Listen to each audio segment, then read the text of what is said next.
Hola, para esta práctica vamos a usar un medidor LCR 4 multímetros, una punta flotante, el osciloscopio, dos puntas del osciloscopio y puntas. También usamos cinta y unas resistencias. Para medir la impedancia de nuestro circuito LRC, primero conectamos nuestra resistencia, nuestra inductancia y la capacitancia en serie.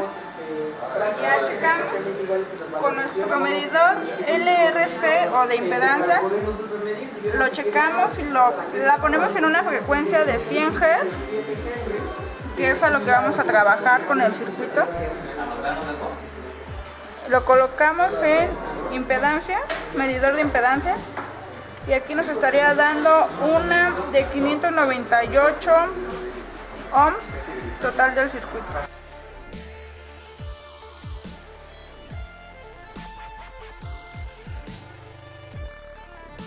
Para la parte 4.2 tenemos un circuito RLC en serie.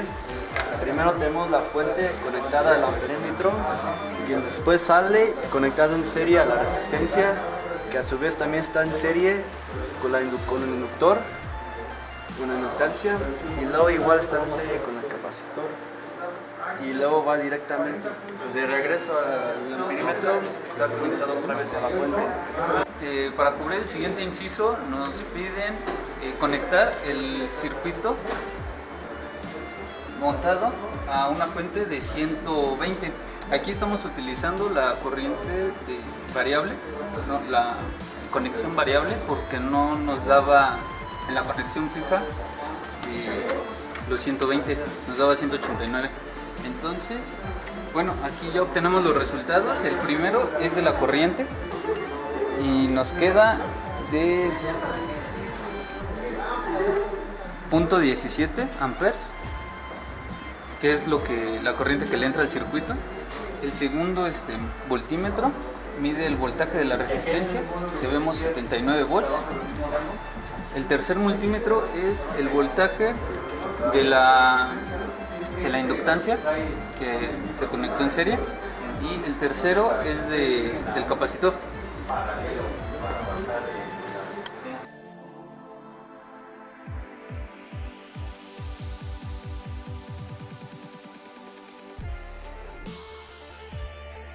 Bueno, del circuito anterior conectamos ahora el osciloscopio. Para eso tenemos que tener las puntas atenuadas en 10. Una vez atenuadas las puntas, conectamos el común al negativo, al neutro. Posteriormente conectamos un canal al capacitor, que va a medir el voltaje, y el otro canal a la resistencia. En este caso nuestra resistencia es de 3.3 para medir la corriente del circuito. Y así es como nos queda la gráfica. En la gráfica vemos un desfasamiento. En el tiempo tenemos 4.4 milisegundos. Como parte del análisis de resultados, vamos a determinar el error que existió entre la impedancia medida y la impedancia calculada. Haciendo un análisis de impedancia en serie, obtenemos un valor de 366.39 ohms de magnitud de impedancia. Aquí lo estamos contemplando fácil. En este caso, para la par medida, además de los problemas que tuvimos para manejar el equipo de medición RCL, olvidamos contemplar en los cálculos que un inductor posee una resistencia real, ya que está hecho de alambre. Entonces el alambre, cuando llega a cierta longitud, presenta una resistencia que interviene en los resultados de impedancia. En este caso, por lo que podemos ver, obtenemos una impedancia de 598.9 ohms. Como parte del análisis de impedancias, vamos a determinar el tipo de impedancia que contenía este circuito. En este caso, podemos observar que la resistencia R con un valor de 306.12 lo orientamos hacia el lado positivo de los reales. El inductor tiene una reactancia inductiva XL con un valor de 508.94.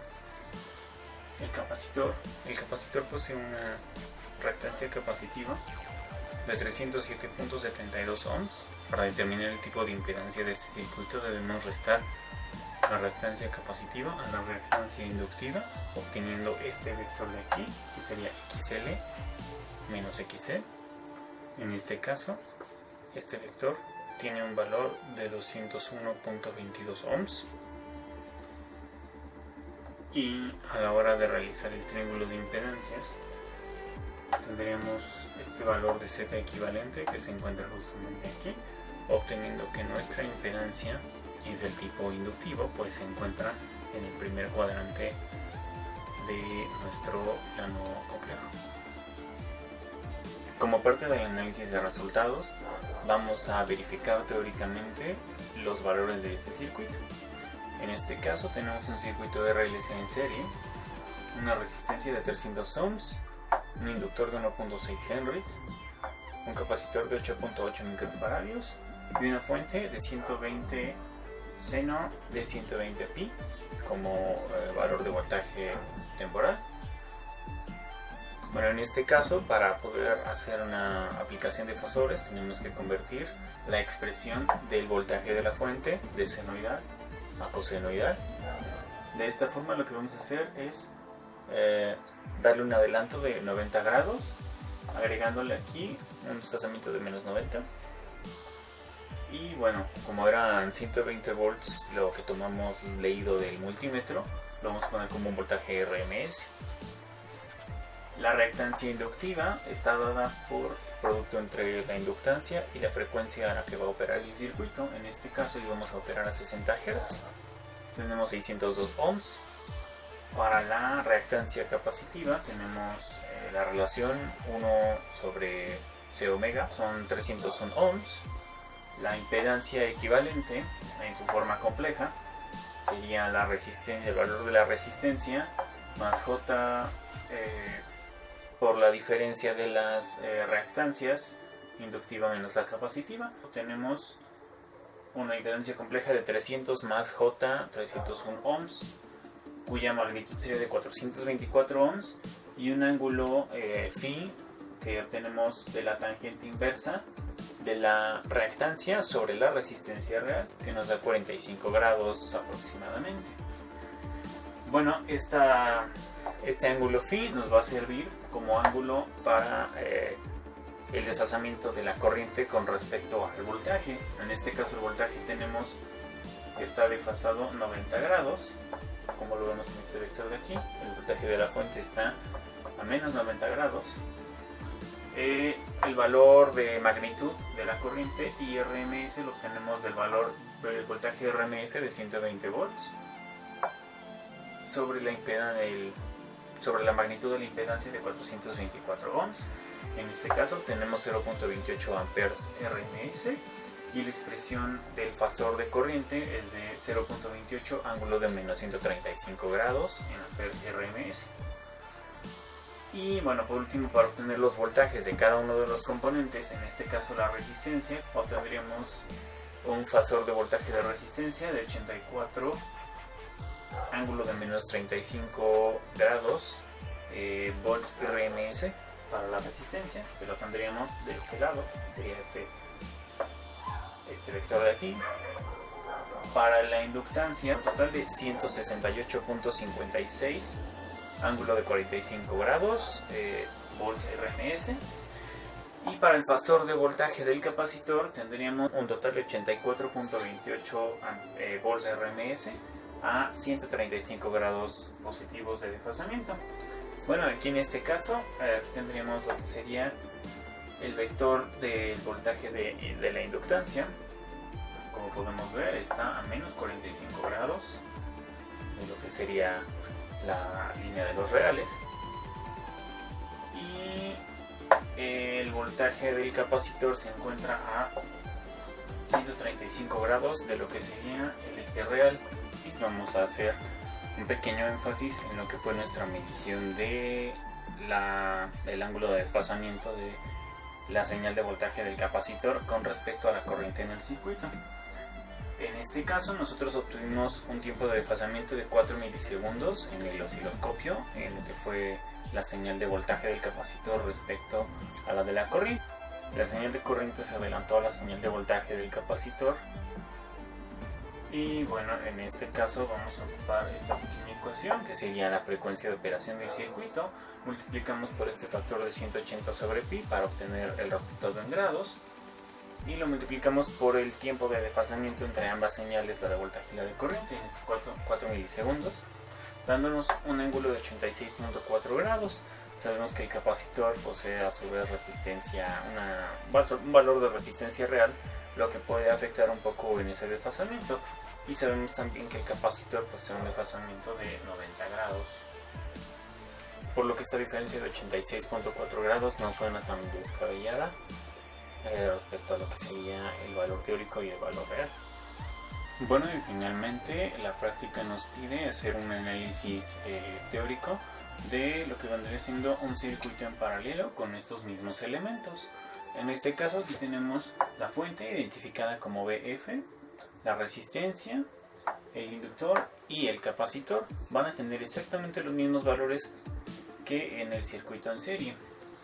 En este caso, bueno, aquí expresamos nuevamente el voltaje de la fuente en forma cosenoidal, haciendo este desfase de 90 grados. En este caso, bueno, también tenemos lo que son las reactancias inductiva y capacitiva de 602 ohms y de 301 ohms respectivamente. Vamos a cambiar aquí lo que es el análisis para la impedancia. En este caso la impedancia, utilizamos esta ecuación para lo que son impedancias en paralelo, obteniendo como expresión 240.31 menos J 119.76 ohms.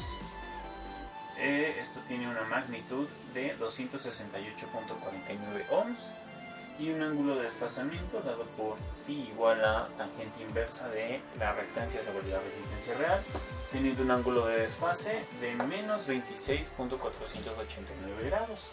Para encontrar lo que sería el ángulo de donde vamos a ubicar el vector de corriente de la fuente, vamos a utilizar la ecuación θ i igual a menos θ b, que sería el desfasamiento de la señal de voltaje, menos el desfasamiento phi, que es el calculado para la impedancia.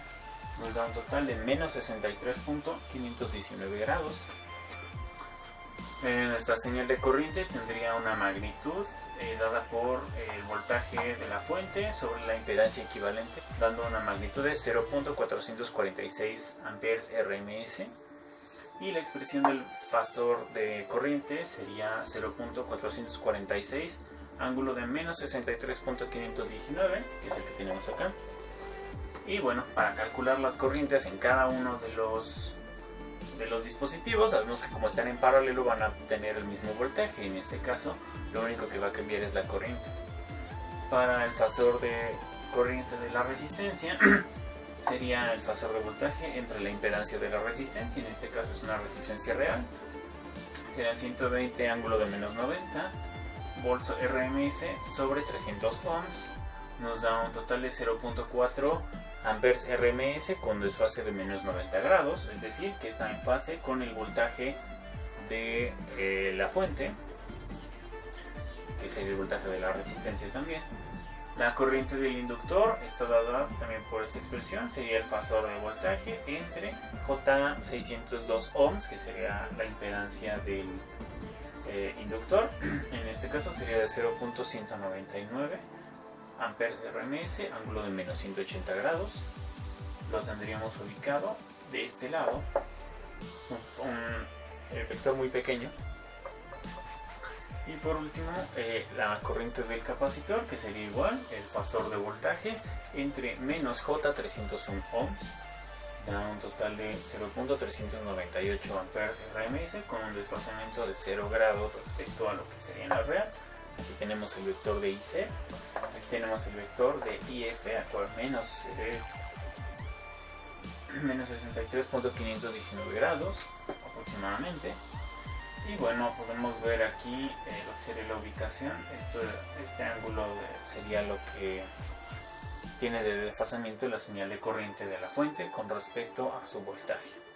A forma de concluir esta práctica, determinamos que es importante contemplar en las mediciones la resistencia real de componentes como inductores y capacitores, ya que estos influyen en lo que sería el desfasamiento de los propios componentes en un circuito real con lo que sería su comportamiento teórico,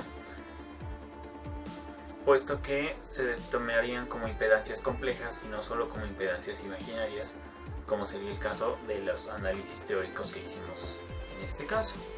Además, pudo comprobarse que la corriente o la señal de corriente en un capacitor se adelanta a la señal de voltaje de un capacitor, y gracias a los cálculos teóricos también pudimos ver que la señal de corriente queda atrasada con respecto a lo que es la señal de voltaje en un inductor. De la misma manera pudimos observar que en un resistor la señal de corriente y de voltaje prácticamente se encuentran en fase. Y finalmente, en lo que es la comparativa entre un circuito paralelo y un circuito serie RLC, podemos ver que cuando en uno tenemos con los mismos componentes un comportamiento más inductivo, en este caso en el serie, con los mismos componentes haciendo un arreglo en paralelo, obtendríamos una impedancia más orientada hacia lo capacitivo. De forma inversa, si nosotros tuviéramos un circuito serie capacitivo, al momento de construirlo en forma paralela, este se volvería inductivo.